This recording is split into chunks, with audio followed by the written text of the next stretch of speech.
and to claim that there is rampant persecution against Christians in the United States that has a Christian majority is ludicrous, harmful, and dismissive of real persecution going on around the world. Welcome to Respecting Religion, a BJC podcast series where we look at religion, the law, and what's at stake for faith freedom today. I'm Amanda Tyler, Executive Director of BJC. And I'm General Counsel Holly Hollman. We're near the end of the first month of 2024, and the first votes have now been cast in the presidential primaries. For the Republicans, it's now a two-person race for the nomination, at least at the time of this recording. In Iowa, former President Donald Trump won handily, with Florida Governor Ron DeSantis and former UN Ambassador Nikki Haley coming in second and third. And as we know, soon after, Governor DeSantis dropped out of the race before the primary in New Hampshire. For the Democrats, President Joe Biden is expected to win the party's nomination. So this episode is just a reflection on religion in this campaign season at this point in time. That's right, Holly. Today we're going to look at some of the statements from the campaign trail that captured our attention because they concerned the role of religion and religious freedom in American politics. And we know that the U.S. presidential election is likely to dominate the news and conversations this year in this country. And so we'll talk about how religion is at play at various points on our podcast this year. Now, to be clear, just to kind of set a frame of how we approach these questions of religion in presidential politics, we believe that candidates should be free and indeed are free to talk about the ways that their faiths inspire them to run for office. But there are some red lines that we believe shouldn't be crossed when it comes to politicking in houses of worship with tax-exempt resources. And so we'll talk about some troubling statements and also some troubling appearances for both the Democrats and the Republicans. And for us, as our friends and listeners know, it's not just about the candidates that we're concerned with. It's about the voters. We care about Americans of all faiths and those who aren't religious being involved in this political season. All of them have every right to make decisions at the ballot box based on their own personal convictions. And though much can be said about the changes in Americans' views about religion and tendencies toward or away from religious affiliations, we know that religion continues to be a very powerful force for many individuals and communities and American society as a whole. So the topic is going to come up in this campaign season. Of course, voters meet candidates in lots of different ways, sometimes at large gatherings, and we know sometimes even at houses of worship. Houses of worship are, of course, allowed to host candidate forums if they would like to do that. But as tax-exempt entities, they have to offer them on a nonpartisan basis. You can't just invite one candidate and not the other. You can't do anything that would show you are using the tax-exempt resources of your house of worship in order to intervene in a campaign by endorsing or opposing a candidate. So we'll be watching for that and urging people to be mindful of not confusing their religious identity and their identity as part of the American political community. I really appreciate that framing, Holly, and I think it'll be important not just for our conversation today, but for future conversations on the podcast. So with that, let's dive into the news and what we've been reading about recently. Well, the first important thing to note is that we've seen a lot of news coverage talking about Trump's continued political support among conservative Christians, often sometimes referred to as evangelicals broadly. A lot of the news talks about how Trump continues to garner support from so-called, quote, evangelicals, close quote. And I say so-called because we also see a lot of news that shows the shifting nature of religious labels and a fair amount of debate within religious communities and, weirdly, non-religious communities about those labels. The Washington Post printed some analysis of the Iowa results that found that, quote, Trump's biggest Iowa gains are in evangelical areas, smallest wins in cities, close quote.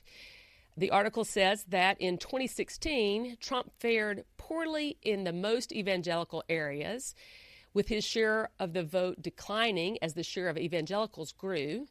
And the article says that that pattern was reversed this year. He won 58% of the vote in the most religious counties, compared with 54% in the least religious. Now, Amanda, I don't know how that struck you, but that article, really gets in deep in the way that pollsters like to try to figure out where the voters are and what is responsible for how they vote. It explores not only religion, but also education and income. And I just point to it as sort of a beginning of what we're likely to see in the news as we try to figure out what is driving voters. Admittedly, those who are covering the presidential election, they haven't had too much to cover yet, right? We've had one state, as we record, we've had one state vote. And of course, in Iowa, they vote in this very unusual way in caucuses. And I think I saw somewhere, just over 50,000 people participated in those caucuses. They had this awful weather event, and it's already a relatively small state. And because of the way that they decide who their primary candidates are going to be or where their votes are going to go, it already is a pretty limited pool of people. So, take this with a grain of salt. Because of the idiosyncrasies of the way that they do this process, we have a pretty small sample size. And then as you were reading those stats, Holly, I was thinking, really, 58% versus 54%?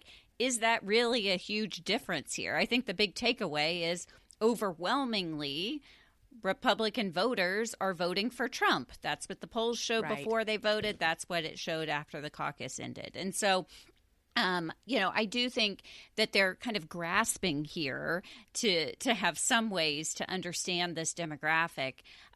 But I do think, frankly, Holly, and we talked about this before we came on today, I get a little bored with all these stories about white evangelicals, and I don't mean to dismiss it. I think it's an important story, and I think it's really a very upsetting story that such a huge percentage of this group, white evangelicals, has continued to support Trump without regard to everything that's happened over the last 8 years with Trump, not only the 4 years of his presidency, but then what happened with him denying the election, with him supporting the insurrection, and then everything that's happened since then, including 91 felony counts that are pending against him now. That support has not seemed to decrease at all and may even be increasing. So, yes, that's the story, and we know that story, and yet we continue to have so many news stories trying to understand this voting block of people. And I think the answer is they support Trump no matter what. Period. That seems to be the story to me. And part of there's another piece by the New York Times that was titled "Trump is Connecting with a Different Type of Evangelical Voter." That kind of gets at this idea that how religious, when we really think about how religion has typically been measured in society, how religious really is this voting block. And if you measure it by going to church, the answer might be not as religious as you might think. But I think the bigger story there is also when you compare 2016 to 2024, fewer Americans, period, are going to church. COVID pandemic had a lot to do with that, but we've seen changes in society. So I don't know how much to make of it for this voting bloc or not, except to say that this label of white evangelical has increasingly become more of a political label than I think a religious label.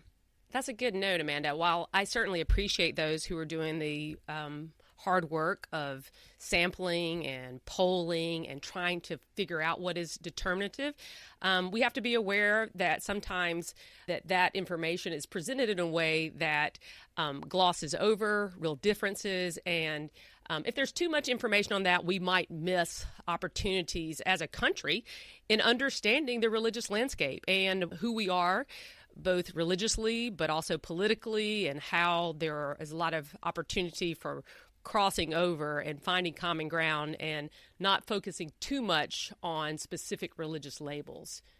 I found another story interesting because it asked a good question. There was an article in the Deseret News titled, "Most Republicans Think Donald Trump is a Person of Faith. We ask why." And you know what, Amanda? I always like that question. Why? What's going on here? The article actually examines the use of the term, quote, person of faith, close quote, over the label religious, and notes some common observations like conservative Christians look to issues, not religious affiliation. We know that the label Christian or religious can sometimes tend to make people think in a certain way that doesn't match up with how others are using those terms. I think here the pollsters asked the question, first they asked, is this political figure a person of faith? And they asked in this about Donald Trump, Joe Biden, and Mitt Romney. And then if the people said, yes, that person is a person of faith, then they asked the question, why do you say Donald Trump is a person of faith or religious? And they compared the responses between Republicans, Democrats, and independents. And among Republicans who said that Donald Trump is a person of faith, and that was 64% of the respondents, most of those people said the number one reason is that because he defends people of faith in the United States, which I think is really telling, that he's like, they view him as one of us and want someone who is going to stand up for us and our values in the culture and in the country. We should probably note at the outset that those who believe the candidate is a person of faith lines up pretty consistently with their party. Is that correct, Amanda? Yeah. So among Republicans, when asked about Donald Trump, 64% said that Donald Trump was a person of faith, but only 13% said that Joe Biden is a person of faith. And those numbers are almost exactly reversed for Democrats. So only 10% of the Democrats polled said that Donald Trump was a person of faith, but 69% of the Democrats polled said that Joe Biden was a person of faith. And interestingly, they asked about Mitt Romney. It was much more even. In fact, more Democrats than Republicans thought that Mitt Romney was a person of faith, which I think is interesting as well. It is. But that also tells us, that we tend to reflect our biases, our political biases in these polls. But as you were noting, by going further to this question of why you say Donald Trump is a person of faith or religious, there's some surprises about what people focus on. And in addition to defending people, this kind of identity with people that need to be defended, the poll shows that it is support for particular policies focused on family. So we've seen that in the past, and that continues to be a big indication of what people are talking about when they say this person is a man of faith or a religious candidate. And I'll just note the ambiguity in that answer: supports policies focused on families. There are a lot of different ways to interpret what is a policy that is focused on families. And so I think that respondents are reading into that quite a bit about which policies they see having the most impact on families. I mean, you could see that healthcare, immigration, abortion rights, crime, and how you deal with crime, all of those have impacts on families. So there's something about the way that the question is phrased that I think also plays to people's particular political and religious views. Yeah, that article is worth noting just as a different way of thinking about how people identify their candidate or their party's candidate as a person of faith, and taking it away from maybe some things that other polls have focused on in the past about church attendance and identification with a particular religious tradition.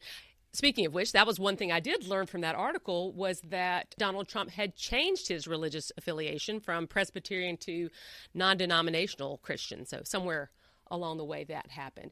But it really shows me that we are learning not only about the role of religion in American politics, but just about religion in America in general and what people associate that label with. And we know that definitions, while very important to polling, very important to interpreting the law, the definition of religion is particularly complex. And finally, Amanda, we have to mention these stories that talked about one of the truly bizarre.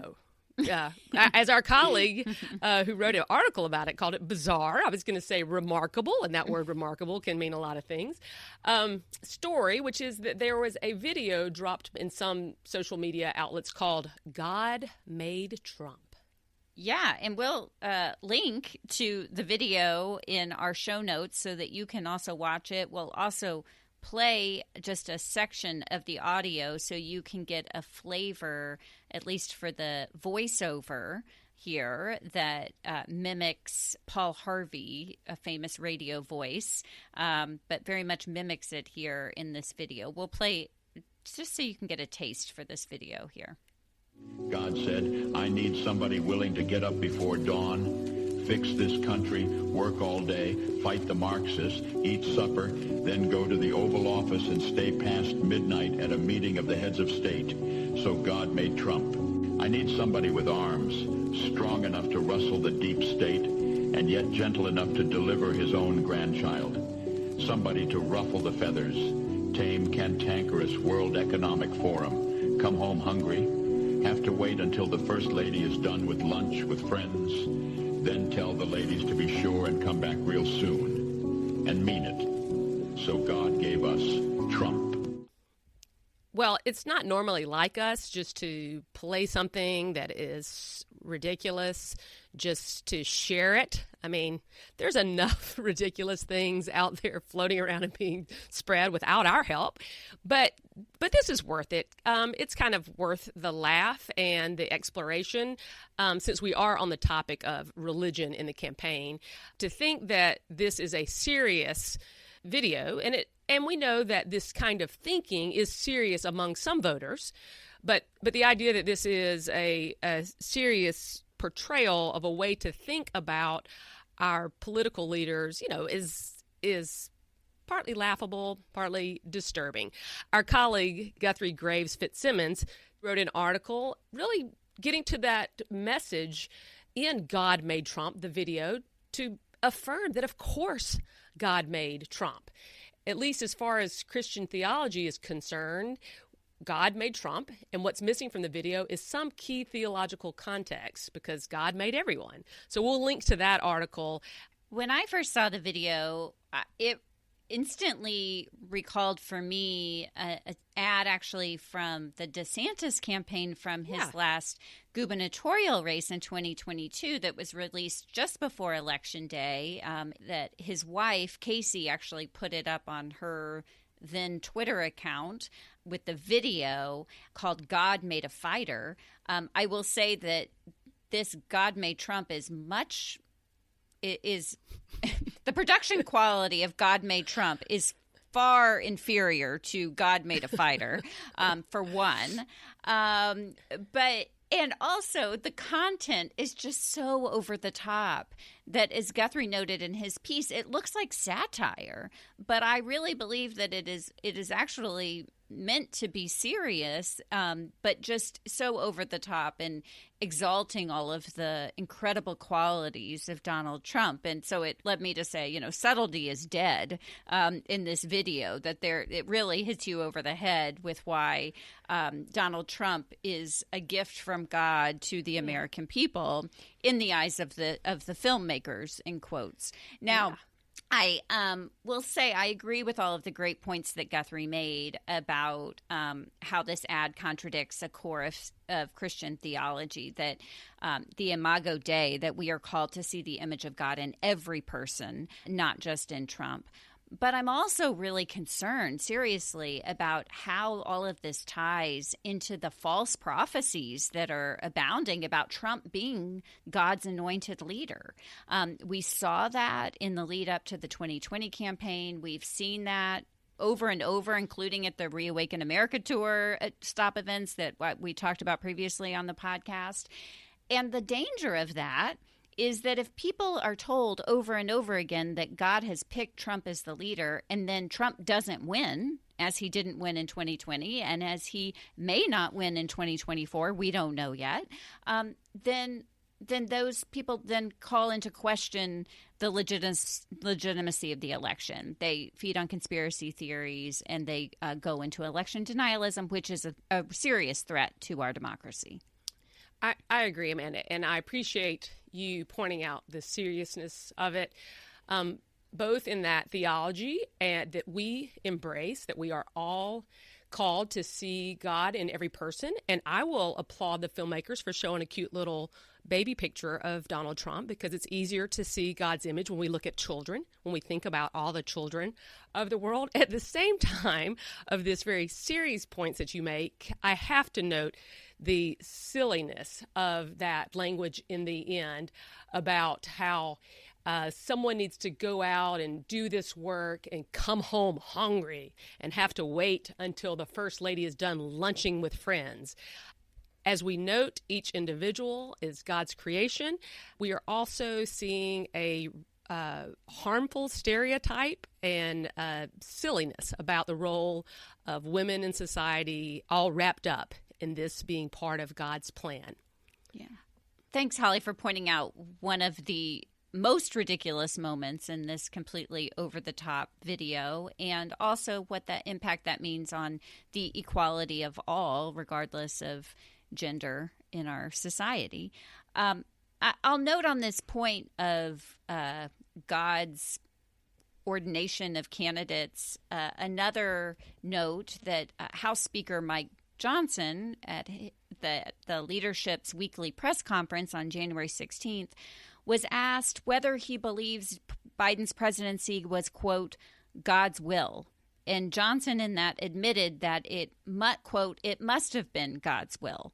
But then there was this kind of another little kerfuffle in the conservative media sphere when Steve Bannon, on his War Room podcast, played audio of Speaker Johnson saying that. And Bannon's response was, quote, have you lost your freaking mind? This election was stolen. Don't start giving me. Don't go. Don't be a theologian. I don't need a theologian. I need a Speaker of the House. That's what the country needs. Joe Biden's not a legitimate president of the United States, so God did not raise him up. So I just say once we start injecting God's will into our presidential politics, we get into these debates about theology in ways that are really, I think, inappropriate and can be shaped in different ways by different people to claim some kind of ordination of religious leaders that's really poisonous to our democracy.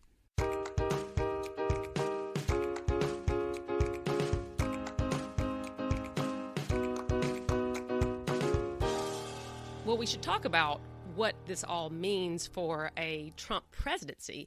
But first, I want to note one other article, and this one was from the Washington Post. It was back on the day of the Iowa caucuses, and it's an article called Ordained by God, Trump's Legal Problems Galvanize Iowa Evangelicals. It illustrates some of these themes that we've been talking about, Amanda, and I would summarize them as dealing with persecution, this kind of claim of Donald Trump being persecuted by the legal system because he's being called to account for his behavior in criminal courts. Secondly, it demonstrates the intensity of the Trump voters, those that are really tied to him. And I'll say, I will pull out one quote from that article. It was by Barry Hankins, a history professor at Baylor University, who's an expert in evangelicalism.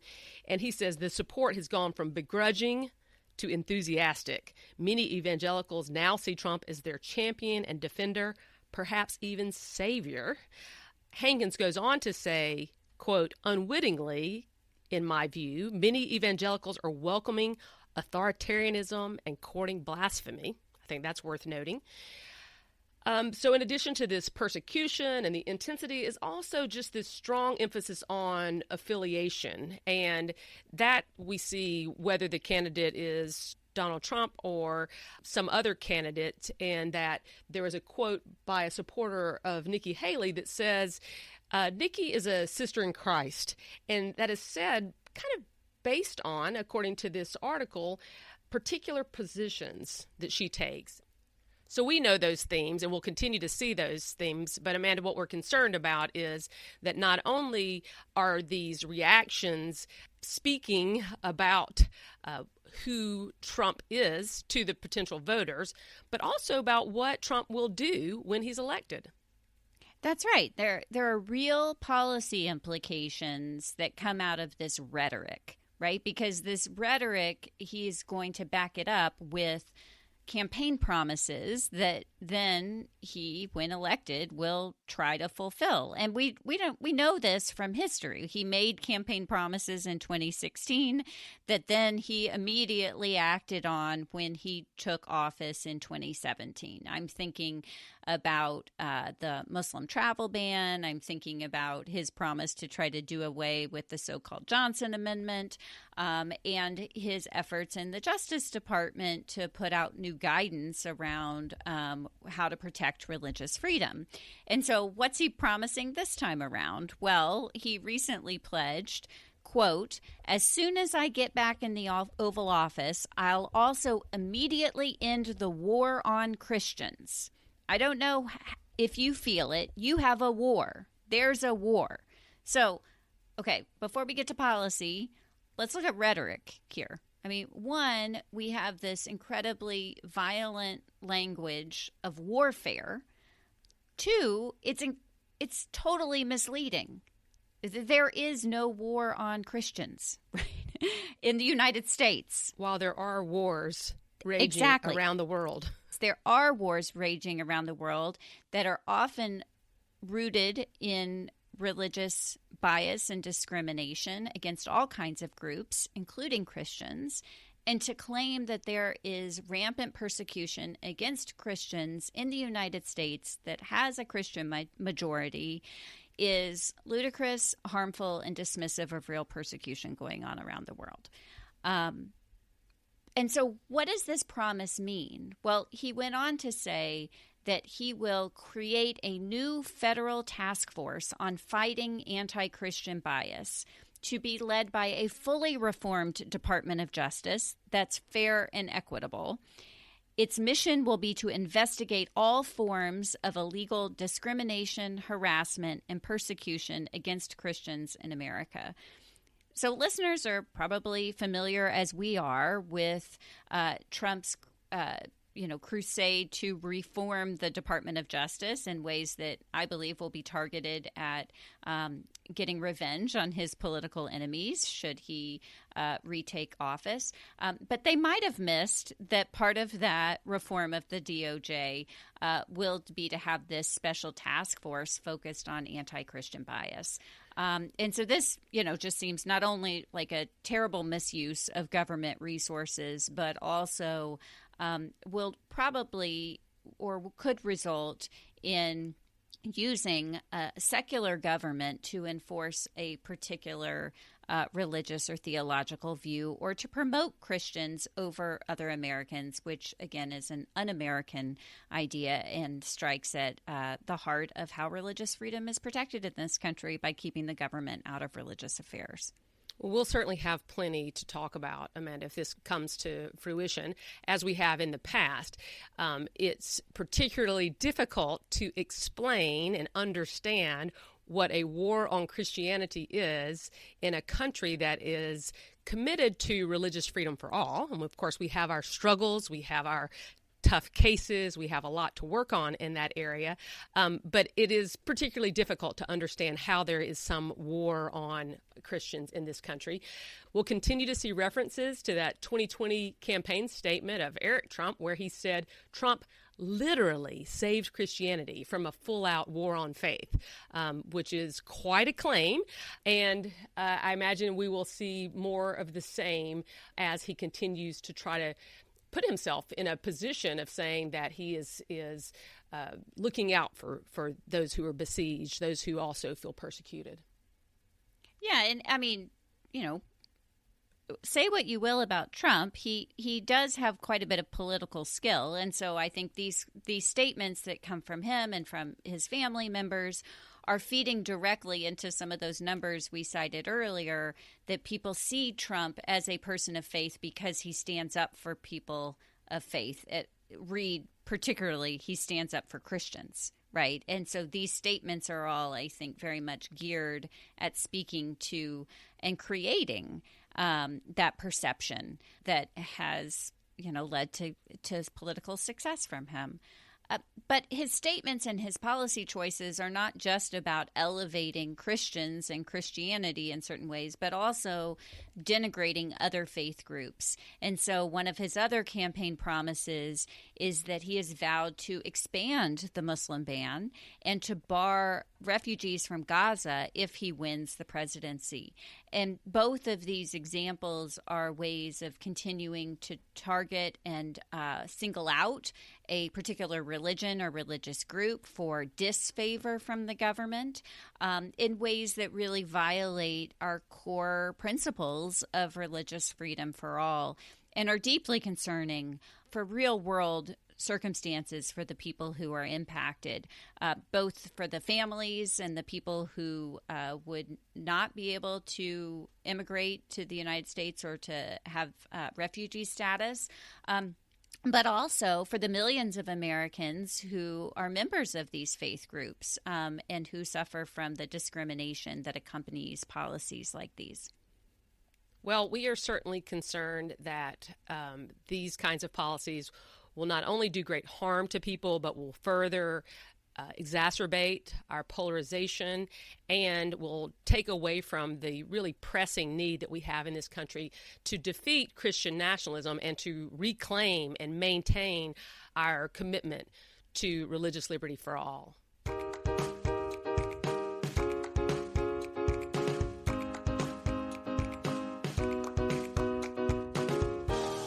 Well, Holly, we said at the beginning that we were going to be talking about religion as it impacted both Republicans and Democrats on the campaign trail. And so there was one particular story that caught our attention from the past few weeks that we wanted to talk about here. And this one does concern President Biden, who was in his role as a candidate for the presidency when he made a campaign speech at Mother Emanuel AME Church, the historic church in Charleston, South Carolina, that is also well known to our modern listeners because it was tragically the site of an awful shooting, a church shooting back in 2015.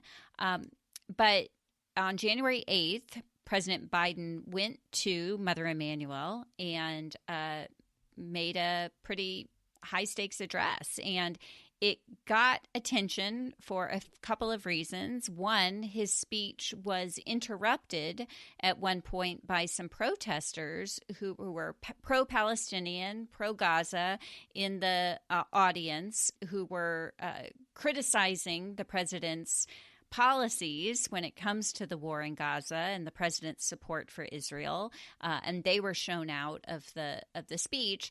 And then while they were being let out, the supporters in the room started chanting 4 more years to try to drown out the protesters. And so it became very clearly almost like a campaign rally that was happening in the church sanctuary, with Biden speaking behind the pulpit, flanked by flags, including the Christian flag and the American flag and flag from the church in that space. And so I think this raised a lot of concern about having this partisan political event for a candidate for president with the candidate for president in this religious space. Yeah, I think just the point that it is a campaign speech in a church would raise flags for us, Amanda. And we call out both sides, Democrats and Republicans, for doing this, white churches and black churches and Latino churches and all our different ways that we gather religiously in congregations that are nonprofit entities that exist for charitable religious purposes. And this example just really shows the intensity of our times. And I think it is incumbent on all who are part of religious communities to move forward with care, to look for places where they can have candidate forums and that are more constructive, that don't threaten these houses of worship where people can come together for religious reasons and shared concerns that we so badly need in our society. I hope that this story would have people kind of rethink their strategies, as well as have us all mourn the terrible things going on in our world that call for all of us to raise our voices and ask for our government to address. I do think that this event gives us some space to really look at the nuance of what it means for houses of worship, for religious people to be involved in the political process, because I do think that there is an important role in public life and in politics for houses of worship. Some of that is certainly comes out of the Black church tradition when you think about the role that the Black church played in the civil rights movement. And a large part of that role was because of segregation, because of discrimination. And oftentimes the Black church was the only place to gather in ways that could bring some kind of political power or stature to the community. And so there's a long history of advocacy, but what is to watch out for is this ever-present temptation from politicians who are looking to come in and co-opt church spaces, to assume the mantle of the good reputation that the church has in the community, to try to co-opt that space and those votes for their own purposes. And I thought a really well-done piece was written by Ken Macon for MSNBC, and we'll link to it in show notes. The title of this opinion piece is "It's Protesters, Not Politicians, Who Keep the History of Mother Emanuel AME Alive." And he focuses on those protesters, those voice of protest in the church space, the speaking truth to power, and how important that is in the role of religious life, and how being aligned with any one person or any one political party threatens that prophetic voice. And I think that's an important perspective to have as we think about not only the rules that are in place, but the why. Why does it sacrifice or threaten the prophetic voice of the church to be so aligned with a particular candidate, no matter which candidate that is? And so I think that's a thought-provoking piece that I'd recommend as we think about the implications. Look, this is not going to be the last time this year that a church has its space used as with what looks more like a campaign rally than a religious service. But what can we learn from that, and how do we understand it, and the impact of what it means to be a religious voice, a faith-based voice for justice in our political system? That's true, Amanda. I'm sure that we'll see more of this, and BJC will continue to raise our voice in clarifying what the rules are and why they're so important to who we are as a faith freedom nation. I agree that article is well worth considering for the way that it calls both Biden and Nikki Haley to account about the important role that religion can play in advancing justice and calling our political leaders to lead in ways that are important and aren't just using religious people for their roles in campaigns.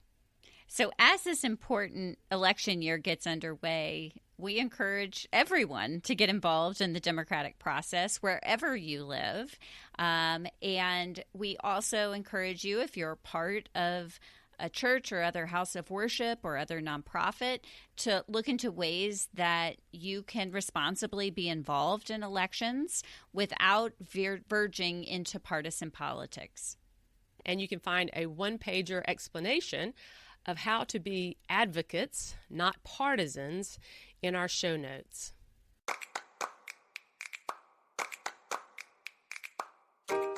That brings us to the close of this episode of Respecting Religion. Thanks for joining us. For more information on what we discussed, visit our website at respectingreligion.org for show notes and a transcript of this program. Respecting Religion is produced by Sherilyn Guy with editorial assistance from Guthrie Graves Fitzsimmons. Learn more about our work at BJC Defending Faith Freedom for All by visiting our website at bjconline.org. We'd love to hear from you. You can send both of us an email by writing to respectingreligion@bjconline.org. We're also on social media at BJC on the Hill, and you can follow me on X, which used to be called Twitter, at Amanda Tyler BJC. And if you enjoyed this show, share it. Take a moment to leave us a review or a 5-star rating to help others find it. We also want to thank you for supporting this podcast. You can donate to these conversations by visiting the link in our show notes. Join us on Thursdays for new conversations respecting religion.